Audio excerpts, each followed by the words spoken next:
to SJ's classes.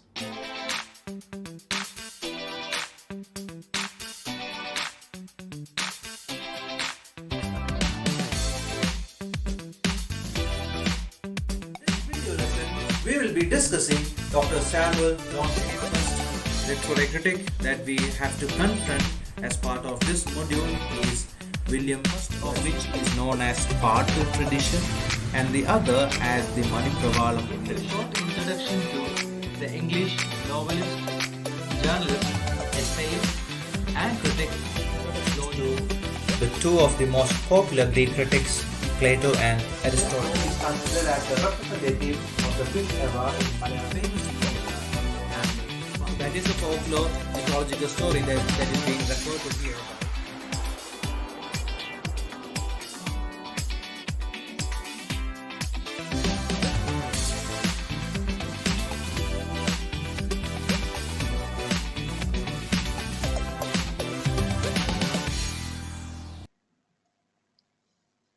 Hello my dear students, welcome back to SJ's classes.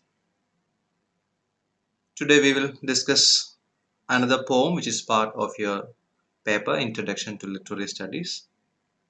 It's a haiku that we are about to discuss, and it's written by a master of haiku.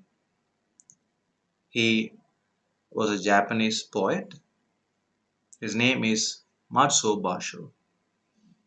Before I start discussing the poem, let me share some of the few important details of this poet.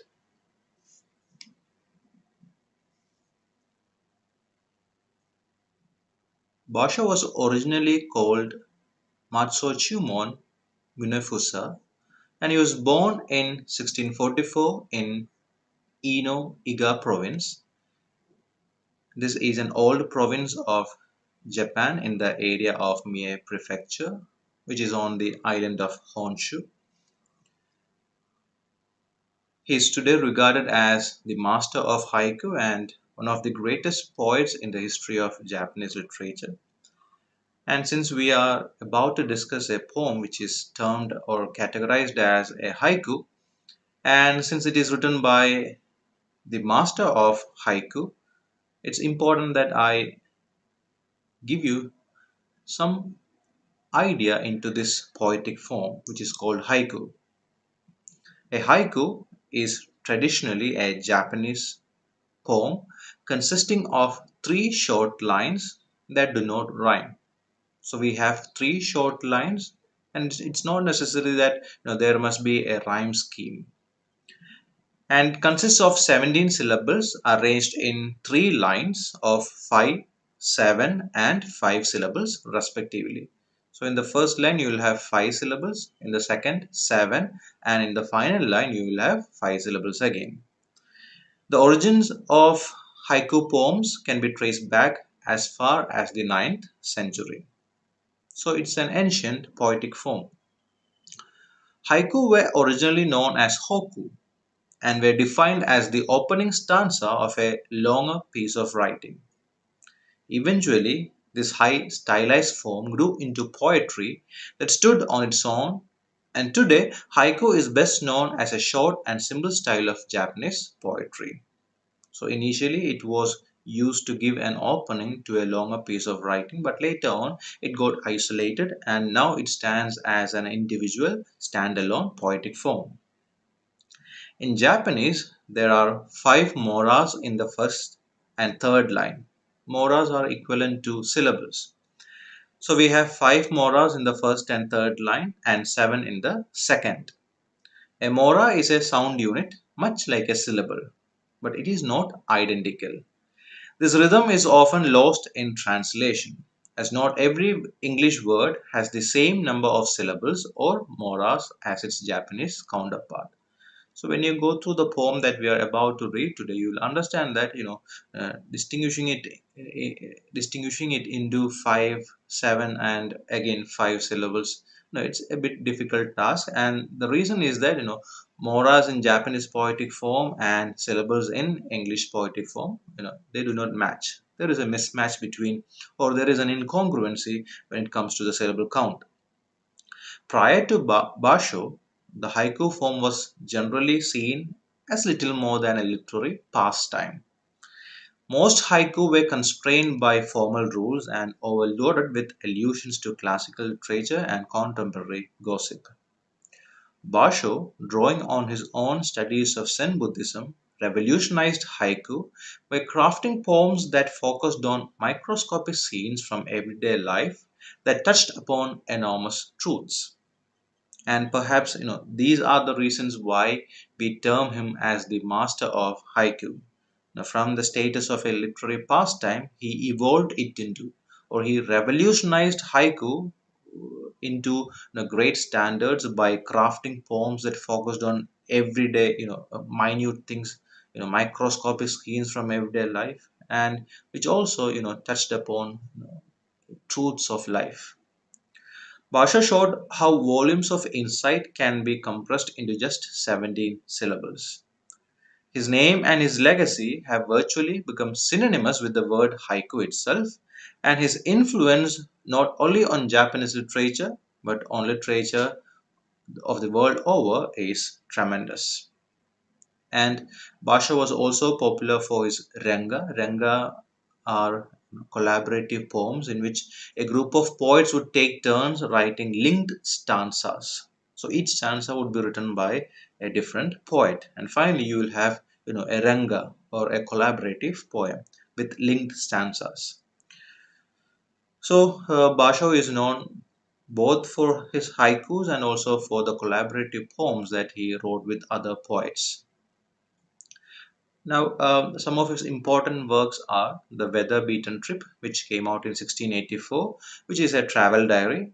Again, in 1684, he published Winter Days, which is a collection of haikus. In 1686 came Spring Days, and then you have in 1688 his Sarashina Trip, and also the greatest of Basho's travel diaries, which was titled The Narrow Road to the Deep North, which came out in 1694. And it's in 1694 November that he died. So that is all about the poet.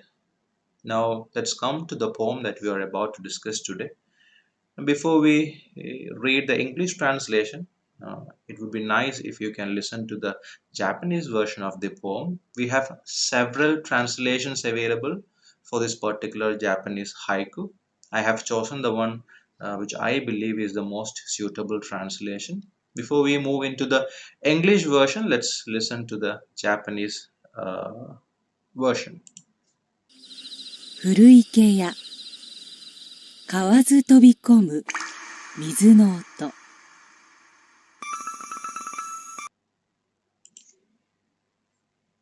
That went by very quick. Let me play that once again for you so that you can listen to it once again. 古池や買わず飛び込む水の音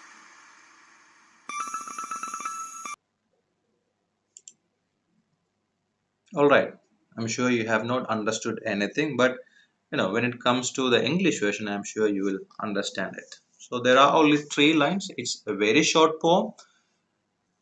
Let's read it. The Old Pond by Matsuo Basho. The old pond, a frog jumps in, sound of water. Yes, we have come to the end of the poem. So we have 3 distinct images in this haiku. One is that of an old pond. Then there is this dynamic image. We have movement in being described in the second line. That is why I term it as a dynamic image. So there is this dynamic image of a frog jumping into water, and finally we have this image that corresponds to the sound that is generated from the frogs jumping into the water. The first line talks of a pond which is old, and it must be a pond which is probably neglected by everyone, and therefore still and static. There might not be much movement in that particular pond. So it's an old neglected pond that is described by Basho in the very first line. And this stillness, this calmness which is there in this old neglected pond is broken or disturbed in the second line when the frog jumps in. And this action from the part of the frog not only affects the stillness or the static state of the pond, but also the quietness of the place. And how is this quietness broken? The sound of the frog splashing into the water is what disturbs the quietness of the place or the calmness of the place. And this sound is what is described in the third line, sound of water. So it's a vivid picture of nature that we get from this poem. We have an old pond. We have a pond, even though it's old.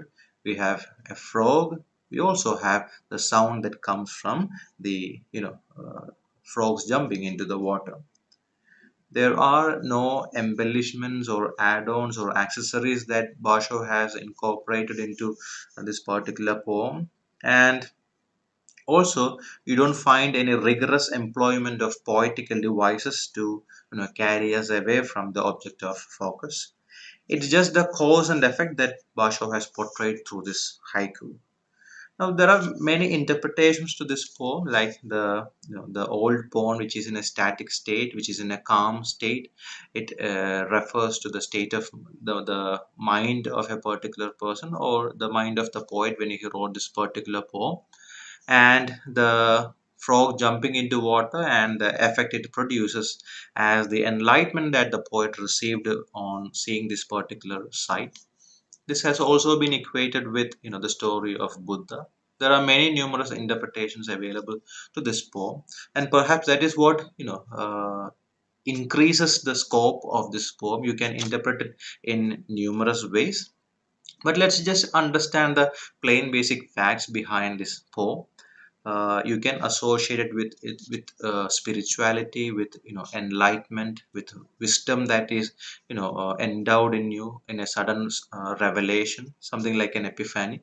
So you can arrive at numerous conclusions, numerous interpretations with respect to this poem, but have these basic ideas in your mind. We have an old pond, an old static still pond, and the poet sees a frog jumping into the pond, and which creates ripples as well as sounds in the which creates some sort of disturbance or some worthy movements in whatever that the poet saw around him. So that is all for today. Thank you so much for joining me.